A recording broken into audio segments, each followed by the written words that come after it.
Bruno, un petit point sur le groupe pour commencer. Joe Rodon, absent par rapport au match de jeudi. Il est malade. Voilà, pour le reste, pas d'autres retours et pas d'autres absences, si ce n'est celle de Martin Terrier, mais ça vous le saviez avant moi, donc comme d'habitude. Donc j'ai pas besoin de vous le spécifier. Il y a zéro espoir pour Martin de le voir demain. Demain ? Oui. Non. Donc pas l'autre, ça veut dire que sous les manas et sa cheville, c'est pareil. Pareil. Ouais. Pour Martin, oui, peut-être Toulouse, mais c'est pas sûr, c'est ça. Pour Martin. Je sais pas. Ouais, du coup, oui, ça fait donc un élément important qui est absent. Enfin, Martin, on connaît son importance. Comment la compenser On a des solutions, on a un effectif pour ça, avec diverses solutions. On aurait préféré qu'il soit présent parce que c'est un joueur important et qui marque des buts, qui fait marquer, qui est important pour l'équilibre de l'équipe. Mais ça fait partie de ce qu'on doit endurer dans une saison et surmonter. C'est là qu'on voit si on a un groupe qui est prêt à répondre à ce genre d'aléas. Et j'ai confiance en mon groupe, j'ai confiance en ceux qui débuteront demain et à celui qui jouera à la place de Martin. Est-ce que Amine Gouiri, justement, une possibilité comme il est? C'en est une, oui. Mais il y en a d'autres. Est-ce que ça va changer un peu la manière de jouer de l'équipe? Martin est en effet très important, même dans les duels aériens, par exemple, sur les longs ballons. Il est assez présent. Est-ce que ça peut changer aussi un peu la phase de l'équipe sur les phases offensives? Bon, c'est vrai que sur cet aspect-là, il est important, mais c'est pas trop là-dessus où il est important. C'est surtout sur le lien qui peut amener entre le milieu et l'attaque. Mais encore une fois, on a d'autres possibilités pour pallier son absence. Ce serait gênant que l'absence d'un seul joueur nous désorganise ou nous affaiblisse à ce point-là. Martin fait partie des meilleurs joueurs qu'on a, il est décisif. Mais toutes les équipes doivent, au cours d'une saison, assumer l'absence d'un de ses meilleurs joueurs. Quelle impression vous fait Lille ces derniers temps? Très bonne. Je trouve que c'est une équipe qui nous ressemble un petit peu dans sa façon de jouer, même s'ils ont beaucoup plus de verticalité que nous encore. Mais j'ai vu leur dernier match, notamment à Lyon, où ils méritaient de l'emporter. Ils ont gagné contre Monaco chez eux avec la manière. C'est une équipe qui est tournée vers l'offensive avec beaucoup de bons joueurs, beaucoup de vitesse. Donc je pense qu'on aura droit à un match assez spectaculaire. Le président lillois disait que vous étiez grandissime favori. Hein, oui, il a de l'expérience, mais le président l'étant. Est-ce que tu as sensibilisé tes joueurs sur le fait, on a souvenir souvent des matchs à l'extérieur contre des concurrents directs, où il y avait un peu des fois du jeu contre nature, le frein à main, une sorte de crainte sans trop savoir s'il fallait se projeter, s'il fallait un peu défendre? C'est plus... l'année dernière, on peut dire ça. Cette année, j'ai pas l'impression qu'on a joué avec le frein à main contre les équipes de haut de tableau. On n'a pas joué Paris encore. Donc, mais à Lens, je pense qu'on a joué notre jeu face à une bonne équipe. Lorient chez nous, c'était le premier match. Je pense qu'on méritait mieux. Enfin, non, j'ai pas besoin de leur dire de se lâcher. Il n'y a pas de complexe face aux équipes de haut de tableau. En tout cas, pas ce que je sache. Ça change quelque chose ou pas du tout d'être sur le podium? Avant, il y avait cette quête du podium que vous... Bon, ce qui est important, c'est de l'être après la 38e journée. Là, pour l'instant, ce qui est important, surtout pour l'instant, c'est de prendre le maximum de points avant cette trêve pré-Coupe du Monde. Vous parliez de fatigue aussi un peu l'autre jour. C'est à quel point c'est très variable selon les joueurs? Bon, là, on a fait beaucoup tourner jeudi, donc j'espère qu'on aura du jus demain. C'était le but recherché, entre autres.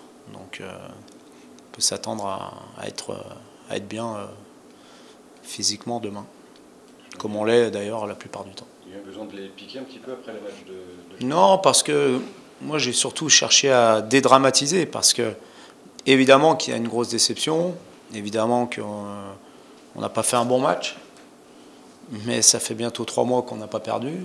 On est 3e, on est qualifié pour les 16e de finale, donc il y a pire. Il y a pire que notre situation. On a fait plus de bons matchs que de mauvais matchs. Ça peut arriver de rater un match. Il y a plein d'explications. Il y avait beaucoup de changements. Peut-être pas suffisamment préparé de ma part. Je ne sais pas. Mais en aucun cas, il y a lieu de s'alarmer parce qu'on a fait un match nul à domicile contre l'Arnaca. Enfin, je ne vois pas beaucoup d'équipes qui font que des bons matchs dans une saison et qui gagnent facilement tous leurs matchs.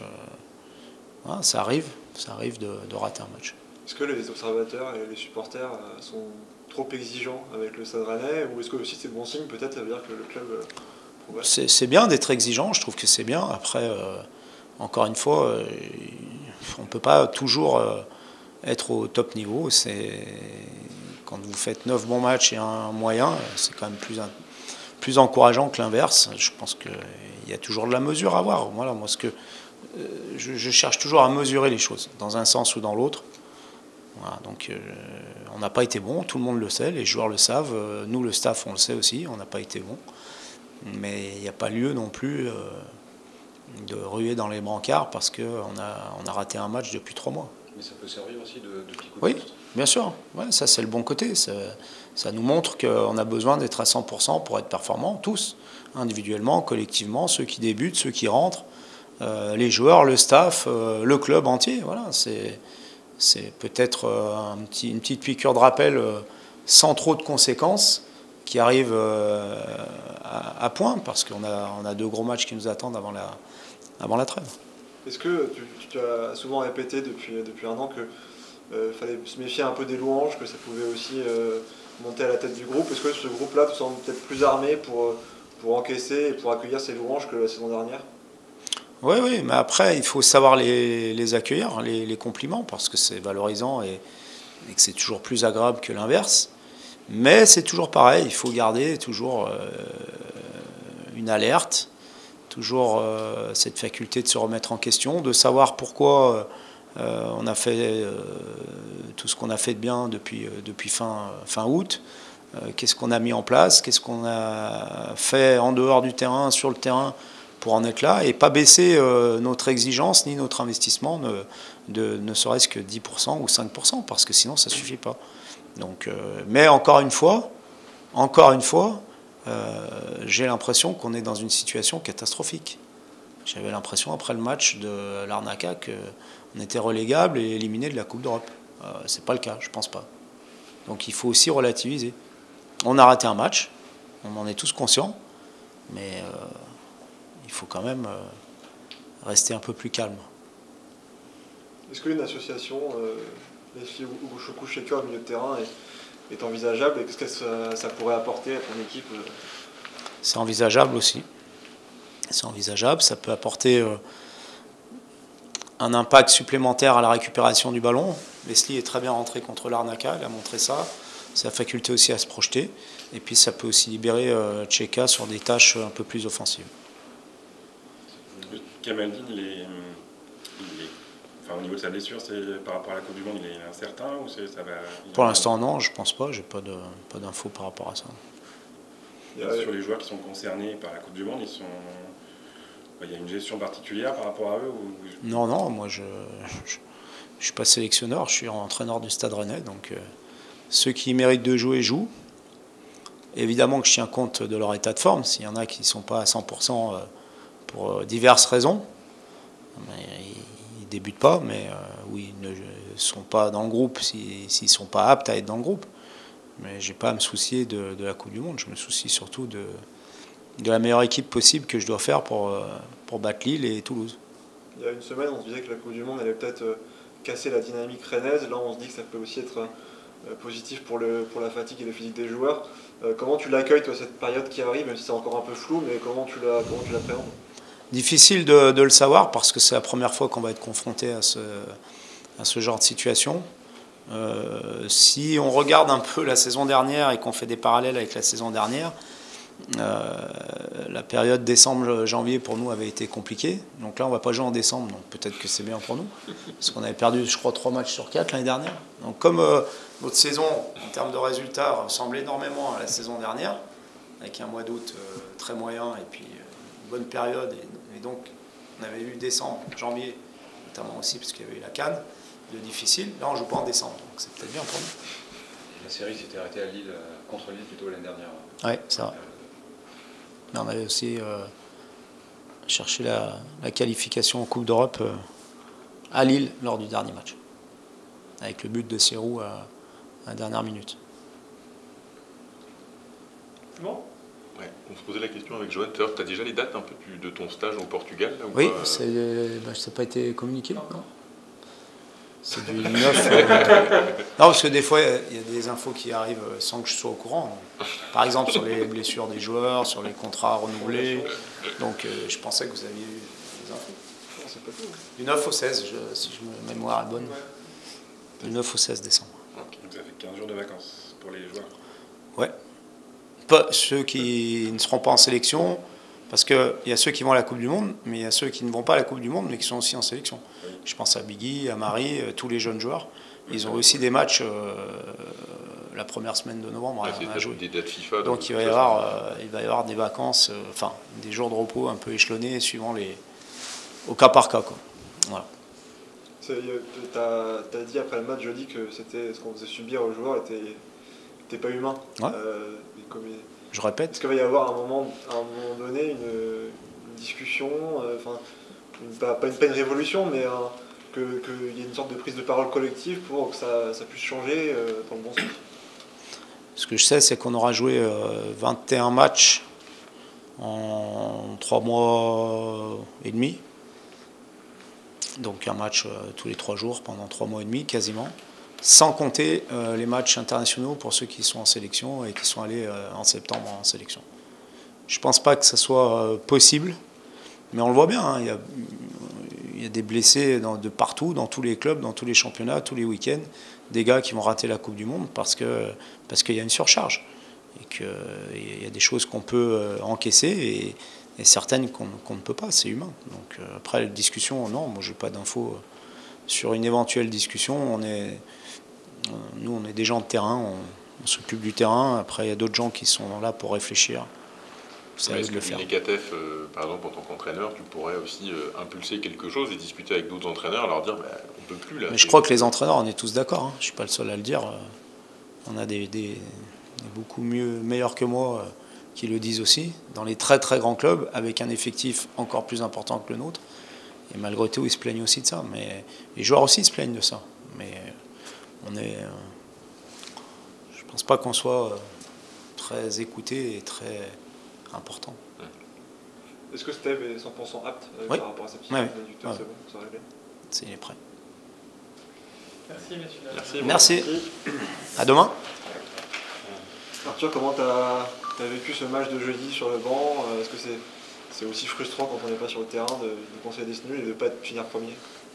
Oui, ça c'est sûr que c'est frustrant de concéder le nul. Après, voilà, c'était peut-être un match qui va aussi nous faire du bien, dans le sens où on a pu voir que on peut être mis en difficulté par n'importe qui aussi.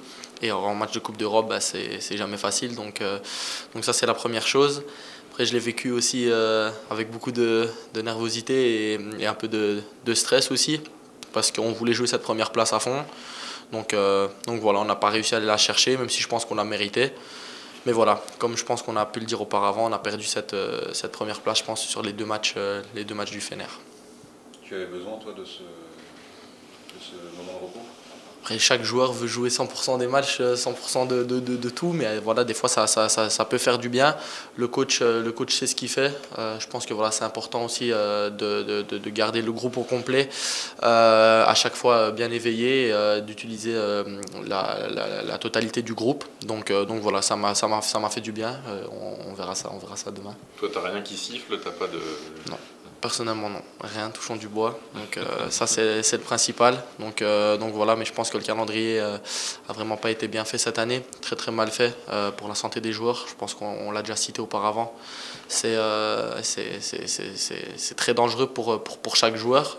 Chaque joueur est à risque de se blesser. Les matchs s'enchaînent. Je pense qu'on est presque à une vingtaine de matchs en si peu de temps. Je pense que c'est presque jamais arrivé dans les championnats d'enchaîner aussi rapidement. Mais bon voilà, on fait avec, même si je pense que c'est pas la bonne chose. Tu avais dit déjà plus tôt dans la saison que tu découvrais ce rythme aussi de match tous les 3 jours. Avec un format aussi ramassé, c'est vraiment compliqué justement physiquement, tu découvres un peu une nouvelle façon de travailler. Oui, après voilà, c'est aussi au corps de s'adapter, mais pas seulement.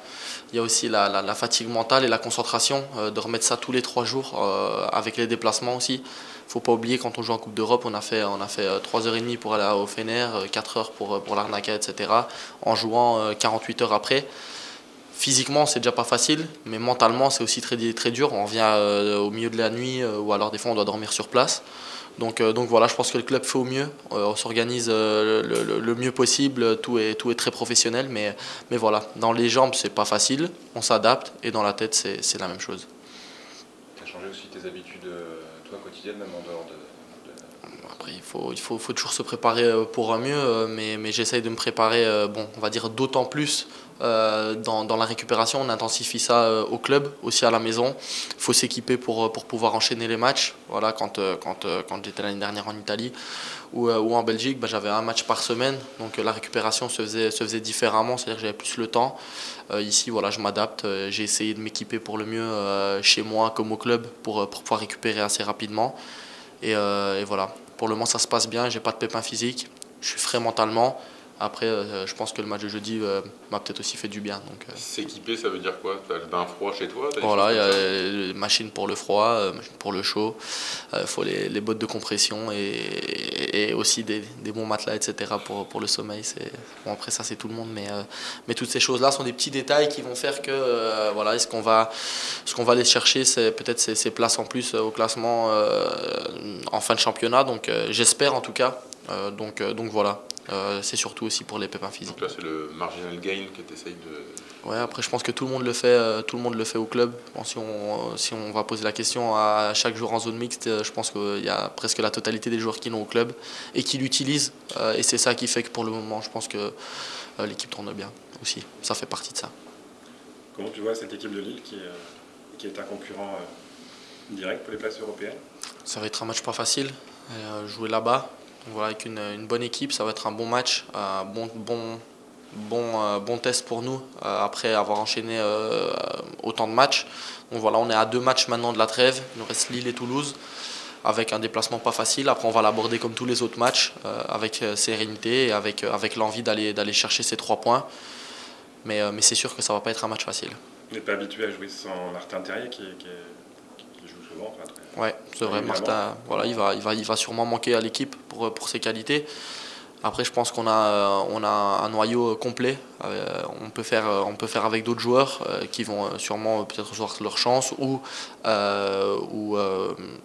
montrer leur qualité. Donc voilà, quand Martin n'est pas là, c'est comme ça qu'on doit le voir. Je pense qu'on a assez de qualité dans le groupe. Maintenant, c'est sûr que Martin est un joueur important pour nous. Et de nouveau, on va revenir sur ce calendrier qui fait peut-être ce qui lui arrive aujourd'hui. Mais voilà, on fait avec et on va quand même essayer d'aller là-bas, comme j'ai dit, pour prendre les 3 points. C'est quand la liste belge? Le 10, jeudi prochain. Donc voilà, je serai devant ma TV. Il y a des grandes chances que tu y sois, non? J'espère. Je peux vous passer son numéro si vous voulez. Ouais, non, j'espère, franchement j'espère. Ça, voilà, comme je dis, je l'avais déjà dit, je pense la première fois en conférence de presse, c'est mon rêve de gosse de participer à une Coupe du Monde. Mais voilà, ça va passer, ça s'est passé et ça va passer encore par les 2 derniers matchs qu'on va jouer, à moi de montrer que je mérite ma place et d'apporter un plus à l'équipe belge. Donc voilà, je suis concentré sur nos 2 derniers matchs. Et puis après, ce qui doit se passer se passera, j'espère. Tu as l'impression déjà d'avoir franchi un palier sur les 3 mois de compétition que tu as fait avec Rennes là? Oui, comme je l'avais fait, je pense, l'année dernière avec de la Belgique à l'Italie, de l'Italie en France. Championnat qui va vite. Donc voilà, on tombe sur des attaquants costauds. Avec beaucoup de joueurs internationaux aussi, comme en Italie. Mais je pense avoir franchi un palier ici en France. Il faut que je continue à garder le cap et à essayer d'aller chercher encore des objectifs personnels plus haut avec le club. Et de toute façon, ça va passer par ça. Il va falloir que je grandisse en même temps que le club. Et comme j'ai dit, prouver en sélection aussi que je mérite ma place. Tu as déjà grandi très vite aussi en termes de leadership. On voit beaucoup un rôle très vocal parmi la défense. Oui, ça c'est aussi, je pense, le boulot du défenseur. Après, voilà, j'essaye d'apporter peut-être ma grinta et mon envie aussi sur le terrain. Ça fait partie, je pense, de mes qualités. Et voilà, c'est surtout un rôle de défenseur qu'il faut tenir. C'est ça, un défenseur central, il doit beaucoup communiquer sur le terrain. C'est ce que j'essaye de faire, mais il ne faut pas non plus trop le faire ou le faire à mauvais escient. Donc voilà, j'aime bien parler sur le terrain, il faut que ça continue. Comment faire pour ne pas penser justement à la Coupe du Monde qui arrive quand on joue des matchs avec le club? Est-ce que c'est possible de ne pas penser à cette échéance qui est maintenant imminente? Ouais, c'est possible. En fait, ça dépend dans quel état d'esprit tu es. De ne pas y penser, je pense que c'est pas possible parce que, comme je dis, c'est le rêve de tout footballeur. Après, par exemple, quand je suis sur le terrain avec Rennes, je peux vous dire que je pense pas à la Coupe du Monde à ce moment-là. C'est pas du tout ma priorité au moment où je suis sur le terrain avec Rennes. Quand je serai avec la Belgique sur le terrain, je penserai avec la Belgique. Après, en dehors, c'est sûr que bon, il y a des choses qui passent et on voit que ça va arriver vite. Mais comme je l'avais déjà dit, la priorité quand on est avec Rennes en match, je pense pas du tout à cette Coupe du Monde. Et d'ailleurs, pour moi, ce serait la pire chose à faire de jouer avec le frein à main. C'est comme ça généralement qu'il va toujours t'arriver un petit truc. Donc voilà, en tout cas, j'y pense pas quand je joue au football. Après, en dehors, dans la vie de tous les jours, comme je dis, c'est un peu normal. On va y arriver vite. Donc voilà, mais en tout cas, sur le terrain, non, pas du tout. Est-ce que, même si le calendrier est chargé, est-ce que tu as eu le temps un peu de découvrir la ville, la région, ou c'est compliqué pour l'instant? C'est assez compliqué. Après, j'ai quand même déjà été en ville, etc. Rennes, c'est une très belle ville, comme j'ai pu le dire aussi. C'est une ville saine. Je trouve que tout ce qui l'entoure est assez sain. Donc voilà, il n'y a pas vraiment de trop de choses qui pourraient te faire t'échapper entre guillemets du football. Ça, c'est aussi important. Et aussi, les Rennais sont accueillants, sont sympathiques. Ce qui fait aussi, je pense que l'adaptation des joueurs est assez facile ici. Et le club est familial. Donc au final, c'est comme je dis, c'est ça qui fait qu'un joueur s'adapte très vite. Mais pour avoir été en dehors de la ville, etc., honnêtement, j'ai pas eu vraiment le temps de m'échapper trop dans la ville de Rennes. Mais en tout cas, de ce que je vois, c'est une très belle ville. Avec des supporters en plus finalement assez chaud. On a vu que le feu d'artifice à votre arrivée jeudi, ça va être sympa ça en tant que joueur à vivre. Ah, c'est sûr, c'est pour ça qu'on travaille depuis qu'on est petit. Avoir des moments comme ça avec les supporters, ils sont toujours derrière nous. Malheureusement, il y a eu le COP qui a écopé de 2 matchs, je pense, de suspension. Mais bon, voilà, ils l'ont fait aussi pour nous, avec les fumigènes, etc. Mais c'est sûr qu'avoir un public comme ça qui nous pousse, même les autres tribunes, hein, parce que je prends le COP, mais c'est toutes les autres tribunes qui nous poussent à chaque match. C'est ça qui fait aussi la différence dans notre série de victoires, comme on a pu le voir à Angers. On a joué presque à domicile, où il y a eu énormément de supporters de Rennes qui se déplacent. Je peux vous dire qu'en tout cas sur le terrain, ça donne un boost et on aura besoin d'eux pour tous les prochains matchs qui vont arriver, les échéances, comme les Coupes d'Europe, etc. Quand on a le public derrière nous, ça fait toujours un plus. Comme ça a été le cas pour Fenerbahçe, je pense qu'on a joué là-bas aussi. Le public joue aussi son rôle quand ils sont revenus dans le match. C'est la même chose ici chez nous, donc voilà, c'est que du bonus d'avoir des supporters comme ça. Le fait d'avoir fini deuxième, ça va vous faire un barrage à jouer en février, le tirage sera lundi. Est-ce que dans le vestiaire, vous avez déjà un peu parlé des potentiels adversaires? Est-ce qu'il y a des souhaits qui se Non, détachent? on n'a pas parlé spécialement des barrages. On était peut-être pas déçus, mais on voulait aller chercher cette première place. Après, voilà, on passe par le barrage. Et on va jouer, je pense, un gros, quoi qu'il arrive. Donc au final, je pense que c'est pour ça qu'on joue des Coupes d'Europe, jouer peut-être des grands clubs et montrer notre talent au plus haut niveau. Il faudra passer par là. De toute façon, si on veut aller le plus loin possible dans la compétition, on n'y échappera pas. Donc de toute façon, il faut qu'on passe par les gros. Ça sera en 16e, ça sera en 16e, donc en barrage. On n'a pas de souhait d'équipe particulière. Il faudra juste donner le maximum, peu importe l'équipe qu'on aura en face. T'as pas un rêve, toi, le Camp Nou? Si, le Barça. Après, ça, c'est tout joueur. C'est Camp Nou, Bernabeu, San Siro, c'est des stades qui font rêver.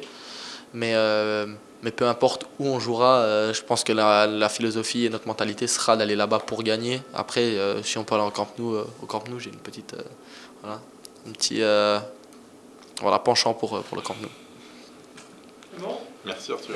C'est bon, merci à vous.